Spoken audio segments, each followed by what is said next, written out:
If you're wondering if you may be a masculine woman, stick around because I'm going to share some telltale signs when it comes to the type of men you'll attract, and they may not be the things that you expect.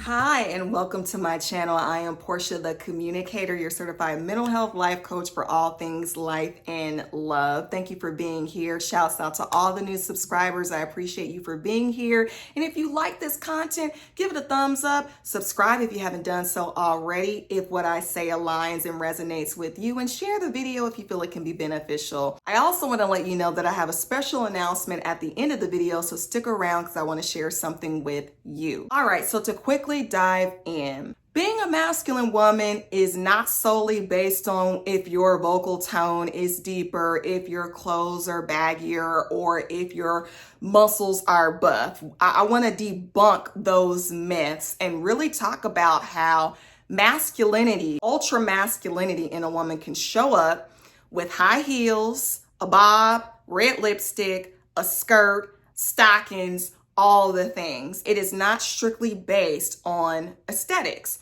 So if it's not based on those things, then what is it? I'm glad you asked. It's simply energetics. It's based on the things you do, the ways you emote, and how you show up in a relationship dynamic. That determines the level of masculinity that you are operating in on a consistent basis, not just in a relationship, but in life in general. And this directly influences the men, the kind of men you'll attract. The kind of men you attract are often the telltale sign for how much masculine energy you've been operating in versus feminine energy. So let's talk about these types of men. When you're a masculine woman, you will tend to attract men who you'll have to lead versus the other way around. They will either be immature on some level, be it emotionally or mentally or financially, or they're younger or just ill-equipped to handle certain things in life for whatever reason. You will end up being the person that is having to make the decisions most of the time, or initiate difficult conversations, or to give them direction in terms of what they should and need to be doing, that type of thing. You are in the take charge position in the relationship, or as the old folks say, you're the one who is wearing the pants. And I'm not saying that anything is wrong with being in a more masculine energy in your relationship. However, you need to know if it works for you. And if it does not work for you in terms of it's not what you want, it's not what you desire to do, it's important to know what might actually be creating these relationship dynamics you're experiencing. And that's a telltale sign to let you know that you may be operating more in your masculine versus your feminine if you're having to constantly tell a man what to do. Another type of man that you will attract if you operate more in your masculine is the man who suffers with self-esteem issues. And this one is a little tricky because you may get the kind of man who constantly needs you to cater to his spirit, pouring into him, giving him tons of affirmation, letting him know that, he can do it, and, dressing him up. You may attract that type of person, but you can also attract the macho man who is basically pretending that he doesn't have self-esteem issues, but he has a fragile ego. So you're constantly having to stroke his ego to make him feel more of a man than he might be feeling he is within himself. And so because of that, you are still having to do more, having to say more, having to pour more into this man's spirit versus him being reciprocal when it comes to you. Or you may also find yourself with these type of men, especially with the macho men, having to assert more of your femininity. And it's not necessarily a bad thing, but sometimes it can be when you are trying to outdo them to see who is the prettiest. Catch that T. When a man who struggles with self-esteem issues feels like he has to outdress you and you are looking like the ugly duckling on the side or feeling like the ugly duckling on the side, and now you have got to make yourself become something more girly than what you traditionally are, that's how you can also tell if he's prettier than me, I'm definitely operating more in my masculine. If I've got to cater to his ego more than is necessary, and if it's not being poured back into you, that's a telltale sign. Third type of men you will attract if you are operating more in your masculine energy as a woman is the man who requires you to cater to him more than he caters to you. Oftentimes, this will show up in the financial realm of our relationships. So we find that they will go and get themselves clothes. They will go and get themselves a pedicure. And it's nothing wrong with that. It's just when they do it at the demise of you. So you're paying for it. Or they'll go get it for themselves, but they won't invite you along for the ride so that you can get it too. They may also be the type that require you to pay for their lifestyle. They need you to go 70-30 where you pay the majority of the bills and they sit home and look pretty the majority of the time.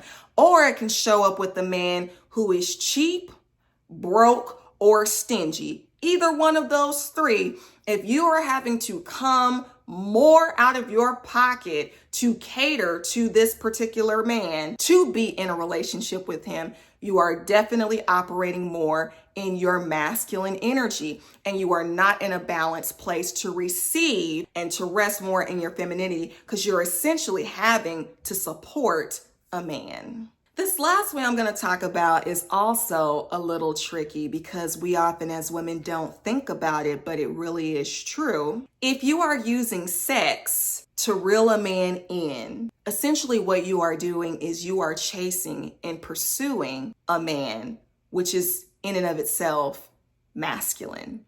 If you are having to convince a man that you're the one he needs to be with, you are operating more in your masculinity. How does that show up practically day in and day out? You're the person that's calling all the time. You're the person that's texting before they do. You're the person that's walking up to them all the time. Doesn't matter who it is, different place, different face.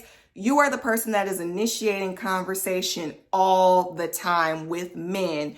You are operating in your masculine energy. And again, I am not here to knock masculinity in women because we all hold bouts of masculinity and femininity, whether we're male or female. You have to decide, do these kind of relationship dynamics work for you? Are these things that you like? Are they things that you enjoy? And if they are not, then it's important to recognize where on the spectrum you may fall and really start to do some introspective work around how to get out of those cycles. So if anything that I have said has resonated with you, drop it in the comments. Which experience you've had? Have you attracted the broker stingy man? Have you attracted the guy that has the fragile ego? Did you know any of these were telltale signs for whether you were operating more in your masculine energy versus feminine energy? Please let me know if this has been insightful for you. And I mentioned earlier in the video that I did have something to share. I have a free event that is coming up on Saturday, February 8th at 1 p.m. Eastern Standard Time. It'll only be about an hour, but it's an online day party I am hosting, Valentine's edition for both the singles and the couples, the men and the women. Please click the link in my description box to register for free. We are going to be playing tonight's conversation cards, date night edition, and so it's going to be a lot of fun with music, mixing and mingling, and you can BYOB. We're going to be on the internet, so you're going to have to bring your own drink, but I would love to see you there. If you are needing help in terms of coming out of certain types of dysfunctional cycles or dissatisfying cycles in your relationships, I do have free guides on my website. Those are also links in my description. And if you want to jumpstart your relationship transformation today, if you're like, Portia, I don't know how, and you need that additional support, one-on-one coaching, I have a program titled Rewire for Love that is designed to take you from A to Z, from the place of no relationships or dissatisfying relationships to the life of love and partnership you desire and deserve. Book a free consultation with me today so that we can talk about jumpstarting your transformation in love immediately. All right, that's all I have in this video for today. If you liked it, please give a thumbs up, subscribe to the channel, and share the video if you know it can be beneficial for someone else. And until the next time, peace and blessings, and bye for now.